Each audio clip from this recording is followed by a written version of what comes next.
যারা মা হারাইছে এরা বুঝে মায়ের কি পরিমাণ দাম। ময়দান থেকে বাড়ি যাওয়ার পরে যখন মা দুনিয়ায় নাই, বাড়ি যাওয়ার পরে মাকে যখন পায় না, তখন স্ত্রীরে বারবার বারবার ডাক দেয়। এরপরেও দেখবেন দরওয়াজা খুলতে কি পরিমাণ দেরি হয়। অথচ ছোটবেলায় যখন মা দুনিয়াতে বেঁচে ছিল, একটু ওয়াজ মাহফিল শুনে শুনে যখন বাড়ি যাইতো, ওই মায়ের কাছে যাইয়া ওই দরওয়াজায় করা নাড়তো। একবার যদি ডাকতো, মা তোমার ছেলে বয়ান শুনে তোমার মানিক তোমার দরওয়াজায় হাজির হয়েছে, ও মা তুমি দরওয়াজাটা খুলে দাও। একটা বার বলতে দেরি, মা সাথে সাথে ঘুম থেকে জেগে যায়, দরওয়াজাটা খুলে খুলে এরপরে মা তারে বুকে নিয়ে নিয়ে ঘুমাইতে যায়। ওদিনও এক বক্তার সাথে আমার মোলাকাত হয়ে গেল, কথাবার্তা বলে। উনি বলতে লাগলো, জুনায়েদ ভাই, মা আমারে এত পরিমাণ মোহাব্বত করে, এত পরিমাণ ভালোবাসে, মায়ের দোয়া নিয়ে এত পরিমাণ বক্তা আমি হয়েছি। আজকে আমার বউ আছে, আমার সন্তানেরা আছে, আমার বাসায় আমার একটা বৃদ্ধা মা দুনিয়াতে বেঁচে আছে। আমি মায়ের কাছ থেকে দোয়া নিয়ে নিয়ে বের হয়ে যাই। আবার আমি মার কাছে যাই, প্রথমে মোলাকাত করি। আমার বউ ঘুমায়, আমার সন্তানেরা পর্যন্ত ঘুমায়, কিন্তু আমার জনম দুঃখিনী মা, ওই মাটা ঘুমায় না। আমি বাড়ি যাওয়ার পরে প্রথমে যখন মারে ডাক দেই, আমার বউ উঠে না, আমার সন্তানেরা উঠে না। আমার মা সঙ্গে সঙ্গে আমায় ডেকে বলে, ও সন্তান আয়, তুই যতই বাইরে থাকো, আমি মা যতই চেষ্টা করি, একটা সেকেন্ড আমার চোখে ঘুম আসে না। মায়েরা কি পরিমাণ দামি জানো ভুলার মুসলমানেরা? ওই মায়েরা এত পরিমাণ দামি, তোমার জন্য কষ্ট করেছে, দুনিয়ার কেউ করে নাই। সন্তান হইয়া যখন মা হারাইবা, তখন বুঝবা মায়ের কি পরিমাণ দাম। ছোট্ট বাচ্চাটা মায়ের কথা চিন্তা করে করে চোখের পানি ধরে রাখতে পারে না। পাগড়ি মাথায় দেওয়ার পরেও এরপরেও চোখে মুখের মধ্যে কোনো হাসিও নাই। ওই ছোট ছেলেটা আমায় আবদার করে, হুজুর বয়ান যখন আপনি শেষ করবেন, বয়ান শেষ করার পরে হুজুর আপনি যাবেন আমার মায়ের মাকবারার সামনে দাঁড়াবেন, ওই মায়ের জন্য একটু দোয়া দিবেন, আমিও আপনার সাথে আমিন আমিন বলবো।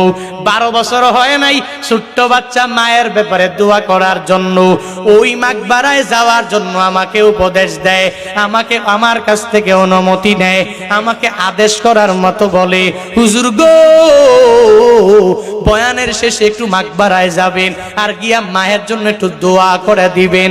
বয়ান শেষ হয়ে গেল, ওরে নিয়ে নিয়ে আমি মাকবারায় রওনা হয়ে গেলাম। ওই কবরের পাশে দাঁড়াইয়া সূরা ফাতিহা ইখলাস তিলাওয়াত করলাম।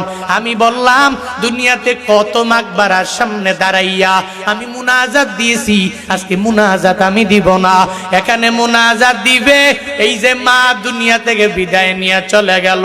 ওই মায়ের ছেলেটা সদ্য হাফেজে কোরআন হইয়া এখনো মাথা থেকে পাগড়িটা পর্যন্ত খুলে নাই। ওই ছেলেটা তার মায়ের জন্য মাকবারার পাশে দাঁড়াইয়া মায়ের জন্য দোয়া করবে। সঙ্গে সঙ্গে দুইটা হাত বাড়াইয়া ডাক দে, হে মালিক, আমি হাফেজে কোরআন হয়েছি, আমি আমার মায়ের আদরটা দুনিয়াতে পাই নাই গো আল্লাহ। এতগুলা মানুষ নিয়া নিয়া নিয়া মাকবারার সামনে দাঁড়াইয়া আমার মায়ের জন্য আমি দোয়া করি, আল্লাহ রব্বির হামহুমা কামা রব্বায়ানি সগীরা। ওই মায়ের জন্য ওই মাকবারার সামনে গিয়া দাঁড়াইয়া যখন বারবার বারবার রব্বির হামহুমা কামা রব্বায়ানি সগীরা, যার ভিতরে বিন্দু মাত্র পরিমাণ লাহানে জ্বলি নাই, যার ভেতরে বিন্দু মাত্র পরিমাণ লাহানে খফি নাই, ওই মায়ের মাকবারার সামনে ছোট্ট বাচ্চাটা সন্তান হইয়া মায়ের জন্য দোয়া করে, ও আল্লাহ আমার মায়ের যত গুনাহ সব গুনাহগুলোকে তুমি ক্ষমা করে দাও। এই মুহূর্তে আমার মায়ের মাকবারাটা তুমি জান্নাতের বাগান বানাইয়া দাও। ও বুলার মুসলমানেরা, ওই সময় আমার মনে হয়েছে কি জানোনি, ওই মা যদিও অপরাধী হয়ে থাকে, যদিও গুনাহগার হয়ে থাকে, আমার মাওলার কাছে যদিও অনেক পরিমাণ গুনাহ করনে বলি বান্দি হয়ে থাকে, ওই সন্তানের দোয়া আমার মাওলা ফেরত দিতে পারে না, পারে না, পারে না, পারে না। যেই পরিমাণ দরদ নিয়া ওই মায়ের মাকবারার সামনে দাঁড়াইয়া ওই মায়ের জন্য যে দোয়া করেছে, হে মালিক তুমি মায়ের কবরটা জান্নাতের বাগান বানায়া দাও। আমার মনে হয়েছে আল্লাহ পাক ওই মুহূর্তের মাঝে তার মায়ের কবর জান্নাতের বাগান বানায়া দিয়েছে। আতিনা ফি দারে দুনিয়া না হাসান, আতিনা ফি দারে উকবা না হাসান, ইয়া গিয়াসাল মুস্তাগীসি নাহদিনা লফদি খারা বিল উলুমে ওয়াল গিনা, হর গরিদে নেকো তু তৈয়ার হায়, ঝুনা মঙ্গে উস তু বেজারো হায়। ওই মায়েরা এত পরিমাণ কষ্ট করে, কম করে না বেশি করে? মানুষ এজন্য তো বারবার হুজুরেরাও বলে মাদ্রাসায় ছেলেটারে পড়াও, যদিও দুনিয়াতে টাকা নাই, বাড়ি নাই, গাড়ি নাই, লাখ লাখ বেতন পায় না, এরপরেও কি পরিমাণ দাম, কবরে যাওয়ার পাবে বান্দা টের বাবা। হাফেজে কোরআন যারা, এরা এদের মায়েরে ভুলে যায় না, এদের বাবারে ভুলে যায় না। ওই মাকবারার সামনে গিয়া দাঁড়াইয়া কি সুন্দর করে রবের দরবারে দোয়া করে। আল্লাহ পাক বলেন, এক নম্বরে তুই আমি আল্লাহকে ইতাআত করে নাও, আনুগত্য করে নাও।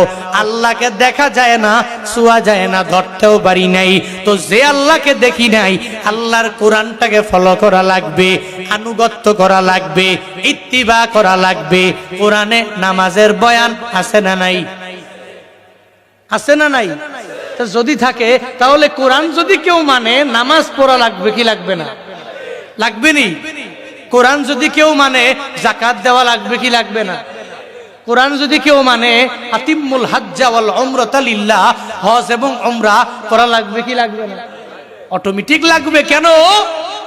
আল্লাহর কোরআন যদি কেউ মানতে চায়, তাহলে কোরআন মানতে গেলে কোরআন অনুযায়ী তার জিন্দেগিটা গঠন করা লাগবে। আল্লাহ কয় আমি আল্লাহকে ইতাআত করো, আমি আল্লাহকে আনুগত্য করো। এর মানে আল্লাহকে আনুগত্য করা মানেটা কি? বলে আল্লাহকে আনুগত্য করা